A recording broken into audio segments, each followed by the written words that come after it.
सिद्धेभ्यः। जीवमजीवम तौवं जिणवरवसहेण चेणनिदिष्ठं देविन्दविन्दवन्दं वन्दे तं सौवदा शिरसा। बोलिए श्री खजाराज शांतिनाथ भगवान की जय। आचार्य श्री नेमिचंद्र सिद्धांती देव की जय।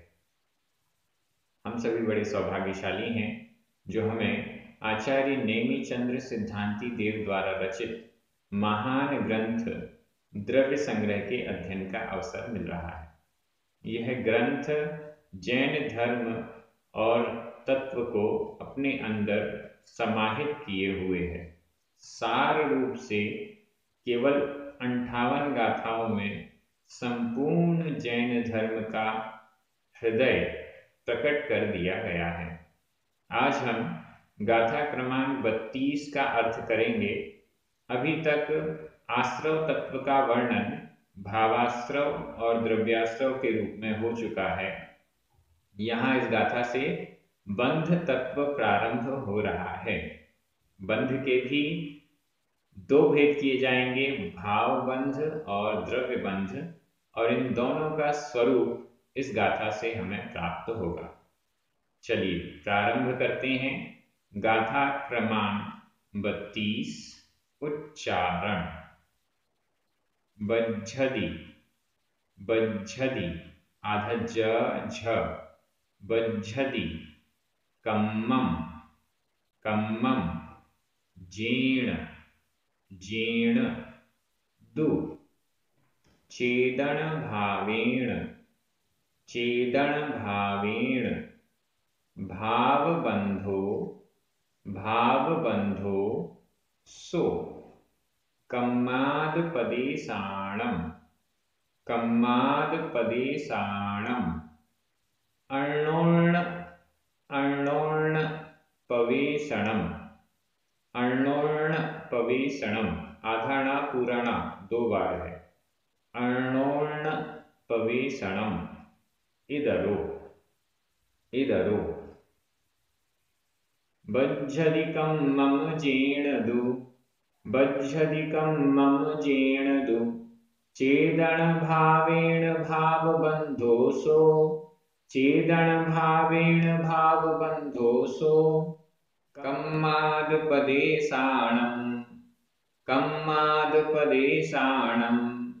अर्णोर्णपवेशणम् इदरो अर्णोर्णपवेशणम् इदरो।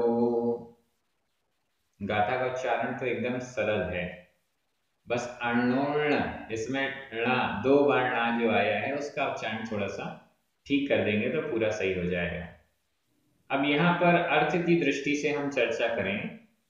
भावबंधो सो दूसरे चरण में, सो भावबंधो, सो यानी वह भावबंध है, वह भावबंध है।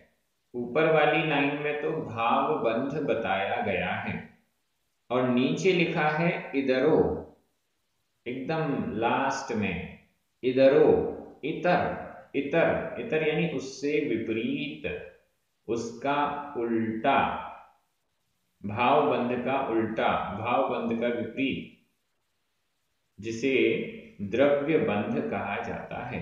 तो इदरो इतर, जैसे पहले आया था परो पर, अलग, दूसरा, तो यहां भी इतर का अर्थ हुआ दूसरा, उससे विपरीत, भावबंध से विपरीत द्रव्य बंध।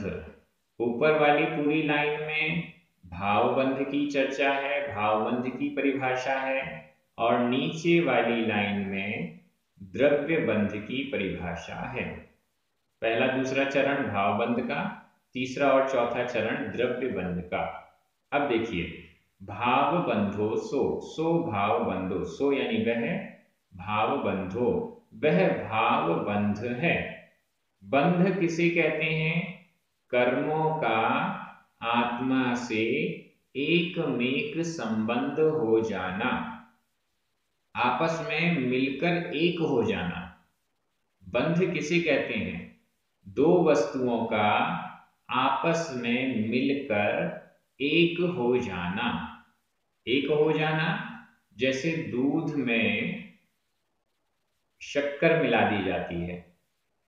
अब वह शक्कर जब हम दूध में मिलाते हैं तो जहां जहां दूध है वहां वहां शक्कर पहुंच जाती है। जहां जहां दूध है वहां वहां शक्कर है। दूध को अलग कर दें, शक्कर को अलग कर दें, अब ये नॉर्मली पॉसिबल नहीं है। ये एक दूसरे में अन्योन्य प्रवेश हो गया, एक दूसरे में मिल गए, घुल मिल गए। अब ये दोनों मिलकर एक हो गए, इसको कहते हैं बंध। आत्मा का कर्मों के साथ जो बंध है वो इस प्रकार का है। गाथा में और अच्छे से क्लियर हो जाएगा। बज्झति कम्मम जीर्णदु चेदन भावेन।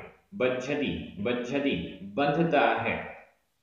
बज्झति बंधता है, बंधता है, बंध को प्राप्त होता है, मिक्सअप हो जाता है, एक मेक हो जाता है। एक मेक हो जाता है मतलब जब दो चीजें आपस में मिलकर एक मेक हो जाती हैं, बंध जाती हैं, तो वह दो नहीं रहती बल्कि तीसरी हो जाती है। कैसे? बिल्कुल, जब हम दो कलर आपस में मिला देते हैं तो एक नया तीसरा कलर बन जाता है। दोनों के मिक्सअप से एक तीसरा नया तत्व, एक तीसरा नया चीज उत्पन्न हो गई है। वैसे यहाँ पर जीव और कर्म के मिलने से जो उत्पन्न हो रही है, प्रकट हो रही है पर्याय, वो एकदम डिफरेंट है। शुद्ध जीव की पर्याय अलग होती है और ये मिले हुए वाले की पर्याय अलग होती है। वो स्वभाव पर्याय होती है और यह विभाव पर्याय होती है। वो शुद्ध पर्याय होती है और ये अशुद्ध पर्याय होती है। ये जो पुद्गल और कर्म और आत्मा के मिलने से पर्याय बनी, इसे संयोगज पर्याय कहते हैं। संयोगज पर्याय, ये दोनों की मिली जुली पर्याय है। जीव अमूर्त होता है, लेकिन जब कर्म से बंध जाता है तो वह अमूर्त जीव भी मूर्तिक हो जाता है। इंद्रियों के द्वारा पकड़ में आने लग जाता है, बाधाओं से बाधित हो जाता है, रुकावटों के कारण रुकने लग जाता है। यह कैसा हुआ, क्यों हुआ? क्योंकि वो कर्म के साथ जुड़ गया है और कर्म के साथ जुड़ने के कारण ये अव्यवस्था जीव में हो गई है, ऐसा हमें समझना है। तो बंध क्या है? बज्झति, बंधता है। बज्झति बंधता है।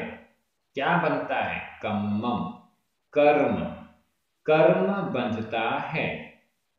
जेण चेदन भावेण, जेण जिस, चेदन भावेण, चेदन चेतन भावेण भाव के द्वारा, जिस चेतन भाव के द्वारा कम्मम कर्म बज्झति बंधता है, सो भाव बंधो। सो यानी वह भाव बंधो, भाव बंध है। जिस चेतन भाव के द्वारा, अच्छे से देखिए चेतन लिखा है कि नहीं? बिल्कुल लिखा है, चेदन, चेतन। जिस चेतन भाव के द्वारा, जिस चेतन परिणाम के द्वारा कम्मम कर्म बज्झति बनता है, सो भाव बंधो, वो भाव बंध है। ये भाव बंध की परिभाषा हो गई। एक बात इसमें एकदम स्पष्ट हो रही है कि चेतन के भाव हैं जिसके कारण कर्म बंध रहा है।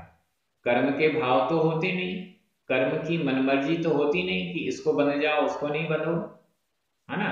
अगर कर्म की भाव होते, कर्म के परिणाम होते, कर्म के ऐसे भाव होते कि मुझे बंधना है, कौन मिल रहा है मुझसे बंधने के लिए, आ जाओ मैं बंध जाता हूं, अगर ऐसी व्यवस्था कर्म कर रहा होता तो क्या होता? सिद्धों को भी कर्मों का बंध हो जाता, लेकिन सिद्ध भगवान को कर्मों का बंध नहीं होता।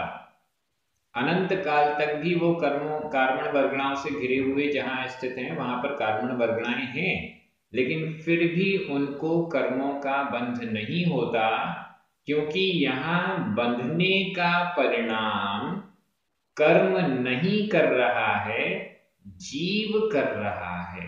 ध्यान दीजिए, धूल लग गई, मिट्टी लग गई शरीर में, धूल मिट्टी स्वयं आपसे लगना नहीं चाहती, लेकिन शरीर में तेल लगाएंगे, कीचड़ में कूद जाएंगे, तो वह धूल मिट्टी कीचड़ तो लगेगा ही लगेगा। ये हमें समझना है। कर्म स्वयं बंधना चाहता है, ये बात नहीं है। मेरे भावों के कारण, मेरे चेतन भावों के कारण वह कर्म बंधता है, ये यहां समझना है। इसको ही भाव बंध कहते हैं। आगे, कम्माद पदेशाणम अर्णोर्ण पवेशणम, इधरो इतर इतर दूसरा द्रव्य बंध। द्रव्य बंध क्या है? कम्माद पदेशाणम, कम्माद पदेशाणम, संधि विच्छेद कर लीजिए। कम्म, मा में छोटा अ, आद बड़ा आ, छोटा आ और बड़ा आ मिलकर बड़ा आ हो गया। कम्म आद कम्माद।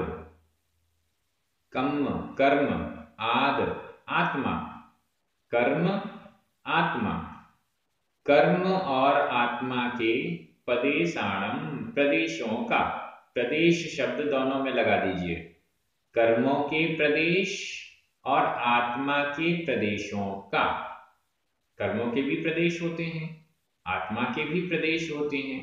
इन दोनों के प्रदेशों का अर्णोर्ण पवेशणम, अर्णोर्ण अन्योन्य, अन्योन्य परस्पर, परस्पर आपस में, एक दूसरे में, पवेशणम प्रवेश, प्रवेश हो जाना, एक दूसरे में प्रवेश हो जाना। जहां पर आत्मा के प्रदेश हैं वहीं पर कर्म के प्रदेश का प्रवेश हो गया। आत्मा और कर्म के प्रदेशों का परस्पर आपस में एक दूसरे में प्रवेश हो जाना। जहां पर आत्मा वहीं पर कर्म, आपस में प्रवेश हो जाना और एक साथ चिपक जाना, बैठ जाना, एक दूसरे के साथ हो जाना, यह इधरो इतर है, दूसरा है, द्रव्य बंध है। अभी तक क्या हो रहा था? कार्बन वर्गणा थी, जहां पर हम हैं, जहां पर आत्मा के प्रदेश है वहां पर कार्बन वर्गणा थी, लेकिन मैं इधर से उधर होता हूं तो मेरे निमित्त से वो कार्बन वर्गणा भी इधर से उधर होती है, ऐसा नहीं था। सुनिए ध्यान से, आत्मा जहां थी, जहां पर मैं बैठा हुआ हूं, वहां पर कार्बन वर्गणा भी है, जो कर्म बन के जो कर्म के रूप में परिणमन करके मुझसे बन सकती है। लेकिन अभी मैं अपना हाथ हिलाता हूं तो मेरे हाथ हिलाने से वो कार्बन वर्गणा भी हिल जाएगी, ऐसा नहीं है, ठीक है। लेकिन जब उस कार्बन वर्गणा का कर्म रूप से परिणमन हुआ, आश्रव हुआ, और उसके बाद वह कर्म आत्मा के प्रदेश के साथ बंध को प्राप्त हो गया, संबंध को प्राप्त हो गया, तो अब यह आत्मा के प्रदेश जहां हिलते हैं, जिधर जाते हैं, उधर वह बंधा हुआ कर्म भी साथ में जाता है। मैं आपको ये समझाना चाह रहा हूं, संबंध में और सामान्य बिना संबंध में क्या अंतर है। एक क्षेत्रावगाह संबंध और एक क्षेत्रावगाह, इन दोनों में क्या अंतर है ना? एक क्षेत्रावगाह, एक ही क्षेत्र में दोनों स्थित हैं, लेकिन एक हटेगा दूसरा रह जाएगा, दूसरा भी साथ में चले यह आवश्यक नहीं है। लेकिन एक क्षेत्रावगाह संबंध एक ही क्षेत्र में है, सेम स्पेस पर है, सेम स्पेस में है, एक ही स्थान पर है, एक ही क्षेत्र पर है, और आपस में बंधे हुए हैं। ये जहां जाएगा दूसरा भी वहीं जाएगा, यह संबंध है, यह बंध है। इसको संबंध या बंध कहते हैं। तो द्रव्य बंध क्या है?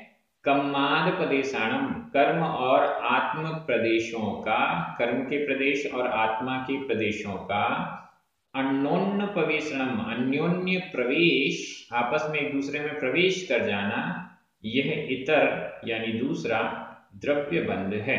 जो उदाहरण मैंने शुरू में दिए, दूध और शक्कर का, दूध और पानी का भी मान लीजिए, पानी कहाँ है दूध कहाँ है पता नहीं, दोनों मिल गए।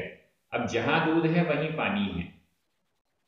और भी चीजें जो मिक्सअप होती हैं, उन सब के उदाहरण हम यहाँ पर रख लें तो यह हमारा कर्म और आत्म प्रदेशों का परस्पर संबंध होना, यह बंध रूप से हमें क्लियर हो जाता है।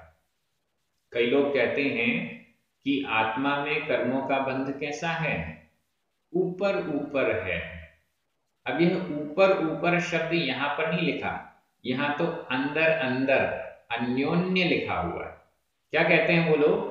अरे अंदर तो आत्मा बड़ी विशुद्ध है, आंख बंद करके बोलते हैं। मुझसे तो आंख बंद करके बोलते नहीं बनता। जब कोई आंख बंद करके बोलता है तो शायद ज्यादा विश्वास होता होगा। आंख बंद करके, ये आत्मा तो अंदर अंदर शुद्ध है, कर्म तो बाहर चिपके हुए। क्या मतलब? उदाहरण देते हैं, जैसे पानी और पानी के ऊपर फैला हुआ तेल, अंदर पानी शुद्ध है, ऊपर तेल की एक लेयर है, ऊपर ऊपर है, अंदर अंदर तो सब शुद्ध है। आत्मा अंदर अंदर से तो शुद्ध है, और ये जो कर्म का आवरण है ये बाहर बाहर चढ़ा हुआ है। एक और उदाहरण देते हैं, जैसे संतरा, संतरे का छिलका जैसे बाहर बाहर है, वैसे कर्म का आवरण बाहर बाहर है, अंदर से संतरा तो शुद्ध है। ऐसा लोग उदाहरण देते हैं, लेकिन आचार्यों ने ऐसा उदाहरण नहीं दिया। आचार्यों ने कहा है ये संतरे जैसा नहीं है, ये तो अन्योन्य प्रवेश है, एक दूसरे में प्रवेश है। दूध और पानी मिल गया है। ऐसा नहीं है कि पानी नीचे नीचे है और दूध ऊपर ऊपर है, या दूध नीचे नीचे है और पानी ऊपर ऊपर है, ऐसा नहीं। दोनों मिल चुके हैं। जहां दूध वहां पानी, जहां आत्मा के प्रदेश वहां कर्म के प्रदेश, और दोनों में परस्पर संबंध, अन्योन्य प्रवेश, यह कहलाता है कर्म का बंध, यह कहलाता है द्रव्य बंध। और जिन भावों के कारण हो रहा है वो भाव बंध। और यहां इन भावों को चेतन भाव लिखा हुआ है। ये द्रव्य संग्रह क्यों इतनी पसंद आती है? क्योंकि यहाँ एक एक शब्द स्पष्ट किया गया है। जब हमने आश्रम की परिभाषा देखी तो वहां पर भी परिणामेण अपणो, अपणो अपना परिणाम, आत्मा का परिणाम एकदम स्पष्ट कर दिया। और यहां भी चेतन भावेण, चेतन भाव, कर्मों का बंध कोई दूसरा भाव नहीं करा रहा है, कोई दूसरा व्यक्ति नहीं करा रहा है, मेरे स्वयं के भाव हैं जिस कारण से कर्म का बंध हो रहा है। क्या करना होगा? जिन भावों के कारण कर्म का बंध हो रहा है उनको पहचान लीजिए और वैसे भाव करना बंद कर दीजिए। सिंपल थ्योरी है। जैन दर्शन इतना कठिन नहीं है जितना बना दिया गया है। इतना गोल गोल घुमा देते हैं, जिनको भ्रमित करना होता है वो बहुत गोल गोल घुमा घुमा के पता नहीं कहां से कहां ले जाते हैं।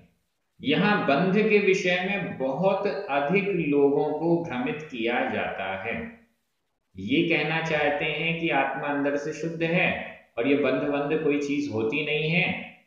जैसे कपड़े पहने हुए हैं वैसे कर्मों का बंध ऊपर ऊपर से है, अंदर अंदर सब बढ़िया।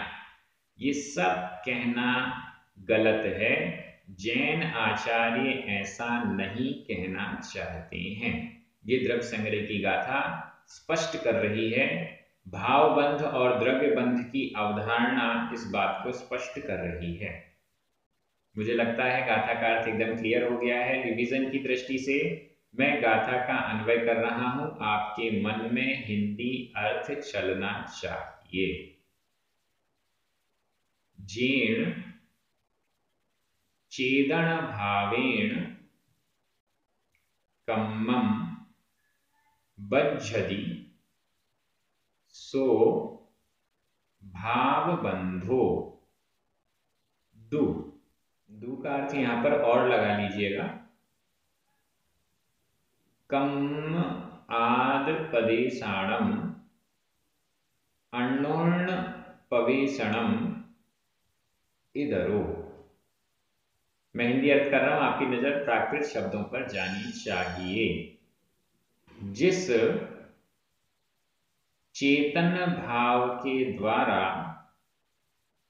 कर्म बंधता है वह भाव बंध है, और कर्म और आत्म प्रदेशों का अन्योन्य प्रवेश इतर है, दूसरा है, द्रव्य बंध है। विभक्तियां देख लीजिए। बज्झति यह वर्तमान काल अन्य पुरुष एक वचन का क्रिया रूप है, यहां पर क्रिया है बज्झ, बंधता है। कम्मम भावबंधो सो इधरो ये सभी प्रथमा विभक्ति के एक वचन हैं। जेण चेदन भावेण ये दोनों ही तृतीया विभक्ति के एक वचन हैं। कम्माद पदेशाणम षष्ठी विभक्ति का बहुवचन है। अण्णोर्ण पवेशणम यह भी प्रथमा विभक्ति का एक वचन है। बाकी सब एकदम सरल है, विभक्तियां बहुत इजी हैं। इसमें इतनी सरल गाथाएं लगने लगी हैं प्राकृत भाषा की दृष्टि से, जब देख रहे हैं अर्थ भी क्लियर हो रहा है और जो अभिप्राय आचार्यों का है वह भी हमारे सामने आ रहा है। आप सभी बड़े आनंदित हैं। सभी को बहुत बहुत धन्यवाद। पुण्यार्जकों को विशेष धन्यवाद। सभी को जय जिनेन्द्र। जिनवाणी माता की जय।